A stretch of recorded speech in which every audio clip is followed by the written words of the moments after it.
Mais quand même, si on parle, si on pense à l'histoire, est-ce qu'elle sert, au moins pour nous, elle a servi dans la mesure où, grâce à la Révolution française, on a réussi quand même à être libre, à avoir la liberté de penser, de religion, etc.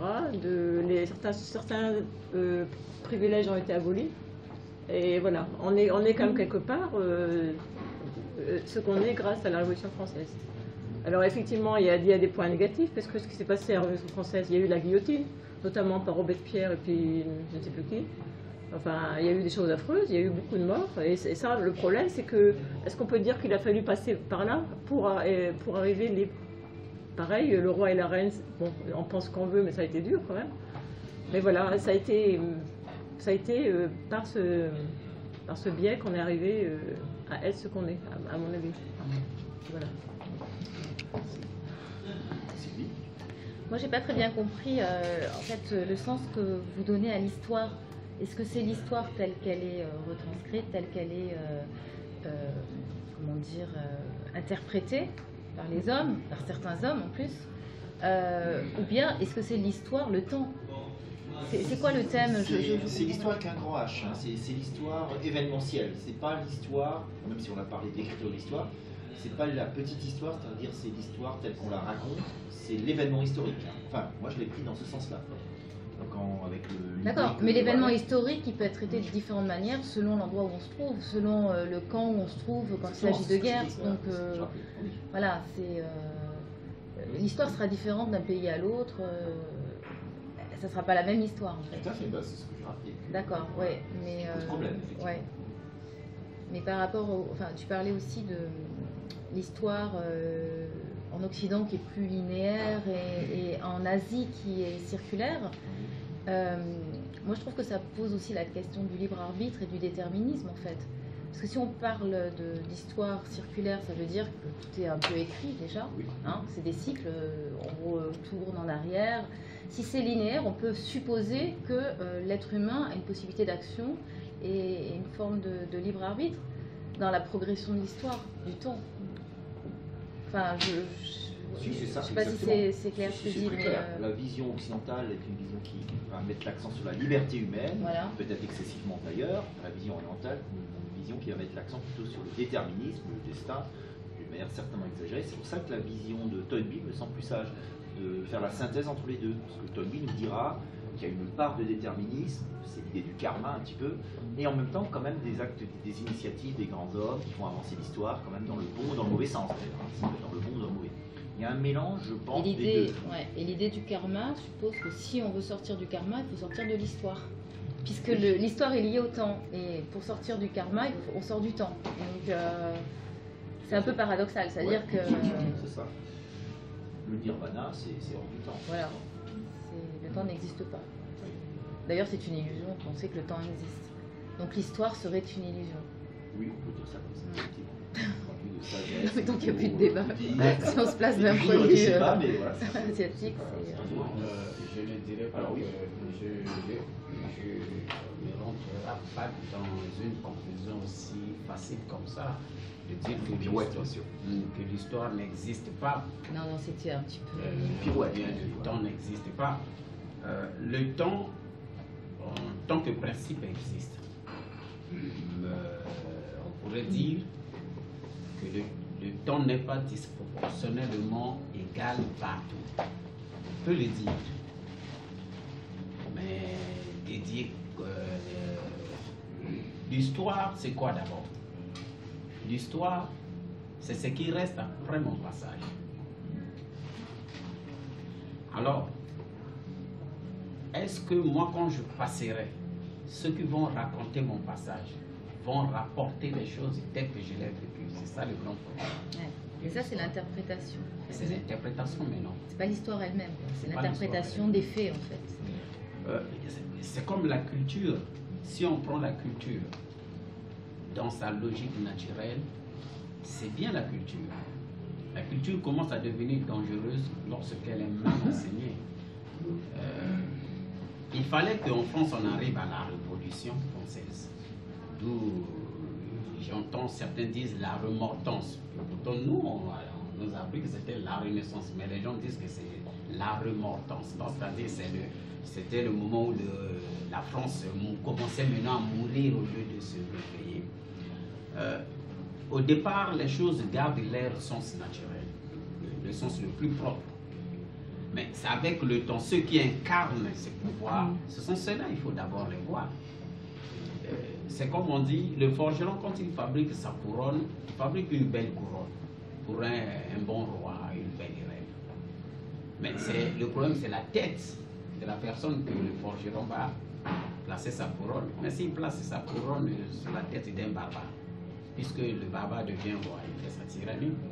Donc, en quelque sorte, nous sommes une partie de quelque chose qui existe quelque part, qui interpelle notre conscience à ce que nous disons la vérité, au lieu de continuer d'être dans le mensonge. Le grand problème, c'est là. Le mal, c'est le mensonge. Un mensonge qu'on place aujourd'hui peut faire du scandale dans les millénaires après. Regardez tous les mensonges que nos ancêtres ont sémés hier. C'est nous que récoltons le fruit aujourd'hui. C'est ça. C'est pour cela que lorsqu'on parle de si l'histoire avait tort de rater mon existence, c'est parce qu'il y a eu un mensonge planté. C'est une ligne ratée de notre existence. Maintenant, le grand problème aujourd'hui, est-ce que nous qui sommes là actuellement, on doit continuer dans ce même mensonge pour faire perdre les sociétés à venir, ou on doit retirer, on modifie un peu le tir pour que les générations qui viendront soient un peu heureuses. Parce que nous avons la possibilité, nous en tant que vivants, de corriger le passé. Mais si nous continuons sur les mêmes bases, à être des machines, de quelques intelligences cachées dans l'ombre, c'est fini. Mais qu'est-ce que tu proposes alors? Qu'est-ce que je propose alors? Ouais.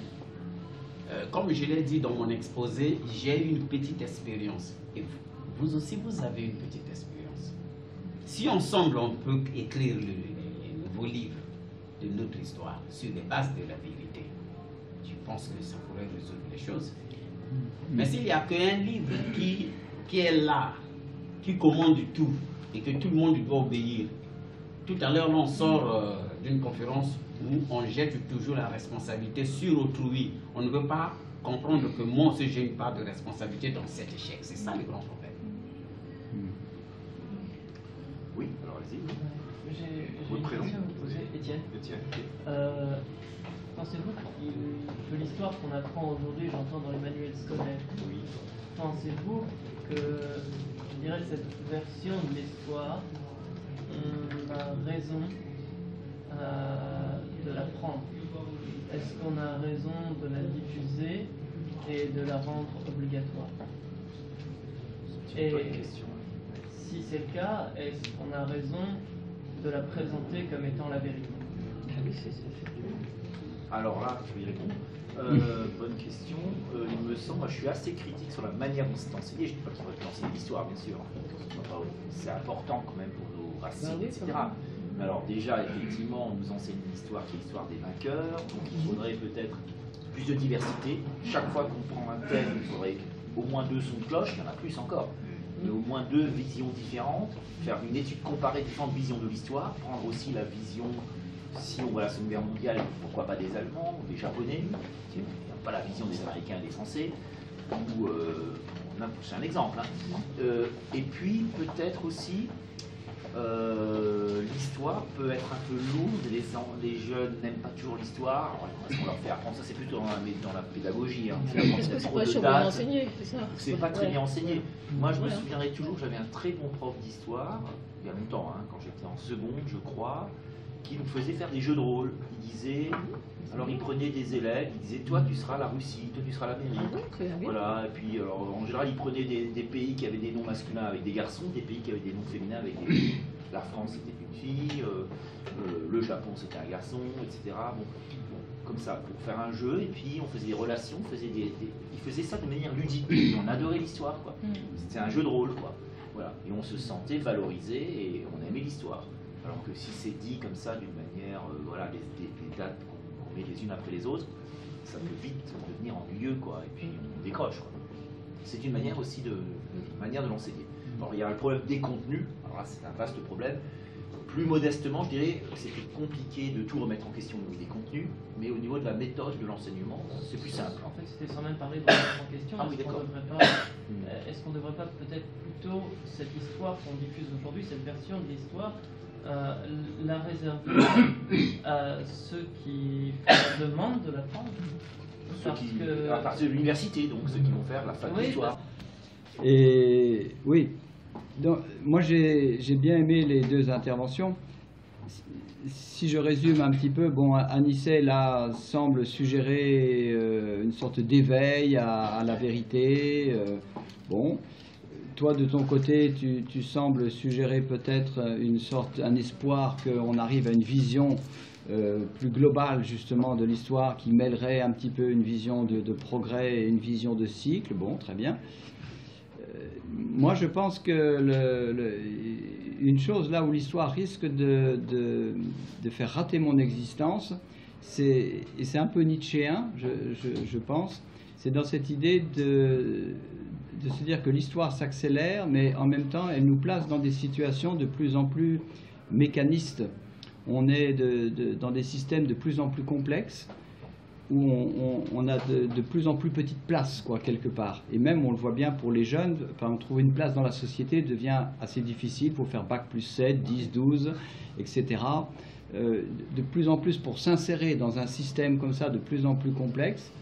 Et puis, même les conflits internationaux, personne n'y comprend rien. On a du mal à en sortir, malgré les grandes institutions. Et c'est ce côté-là que Nietzsche avait en parlant de miniaturisation.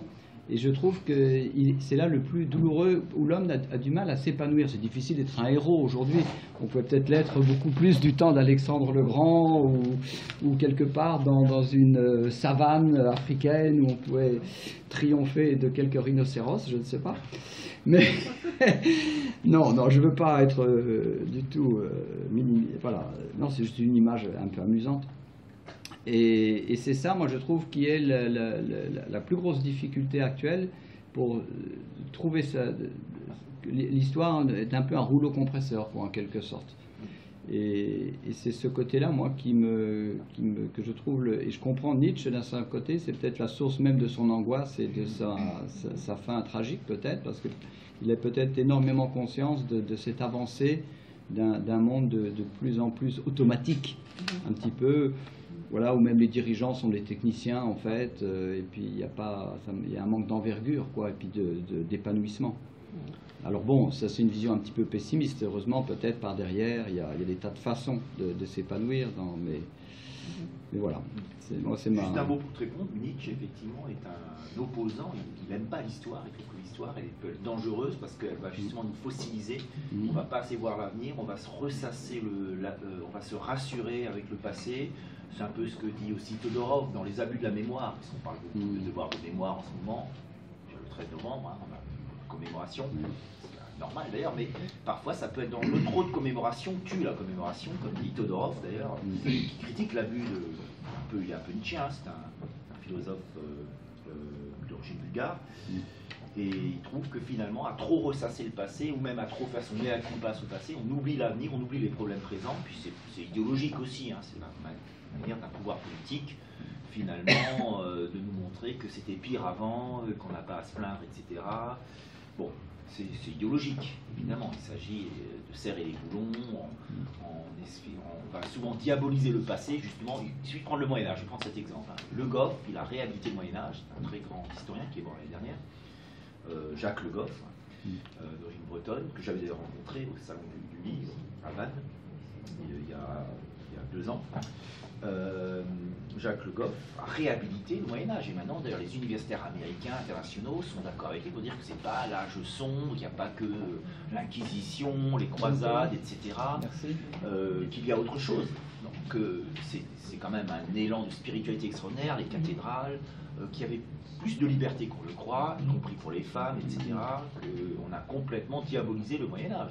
Ça, c'est l'idéologie robespierriste, certaines révolutions françaises. Pas tous les révolutionnaires, encore une fois. Certains révolutionnaires français ont diabolisé le Moyen-Âge. C'est un exemple de manipulation d'histoire.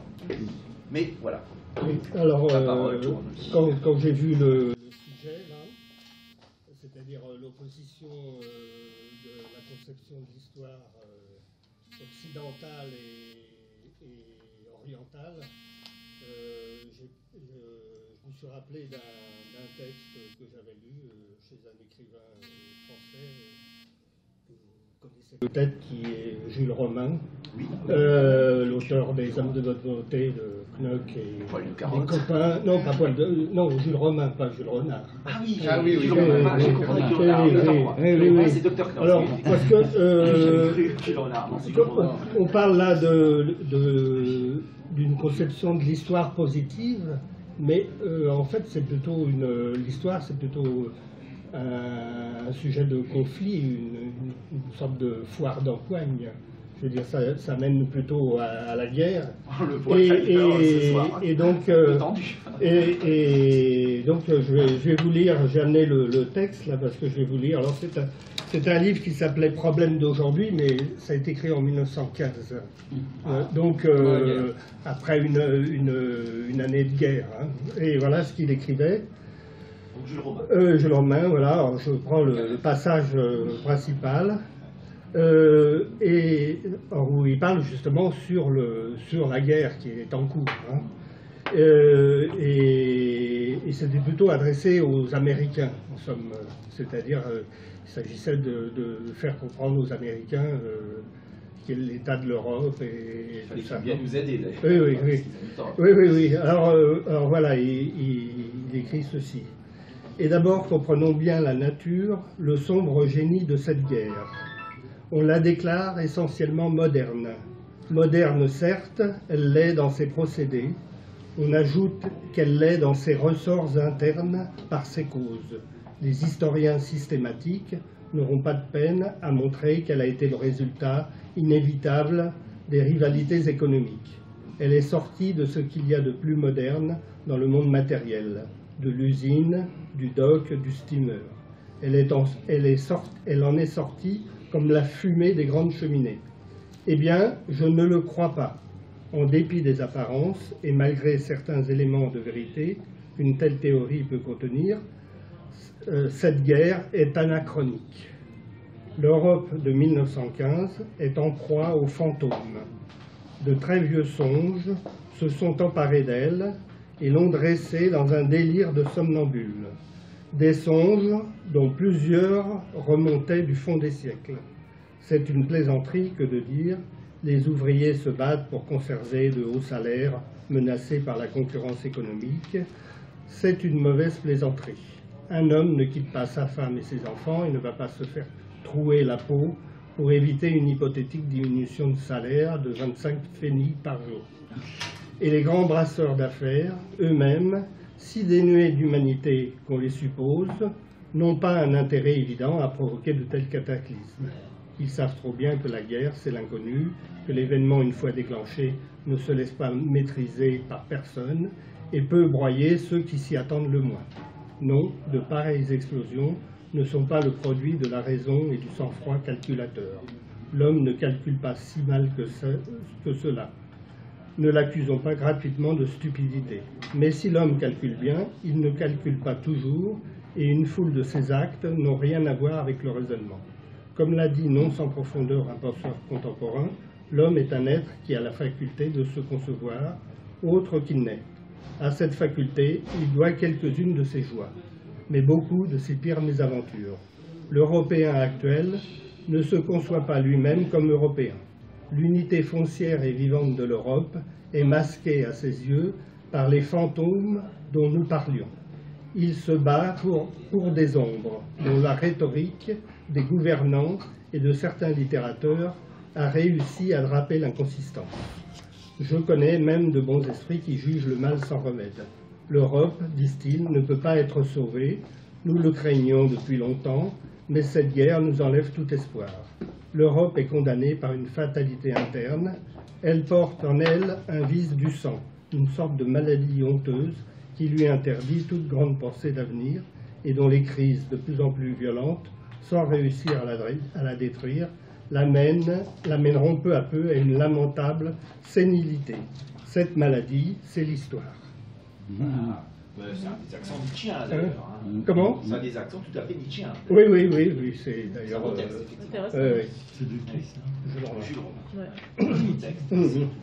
Donc, il était un des... Dans quel ouvrage là? Oh, c'est un ouvrage Problème d'aujourd'hui. qui s'appelait Problème d'aujourd'hui à l'époque, qui a été écrit en 1915, mais C'est actuel. c'est toujours actuel et voilà, L'histoire se trouvais, répète. Pour montrer que le culte de l'histoire est dangereux. voilà. Il peut nous rendre passéistes et qui va nous faire vieillir plus vite que...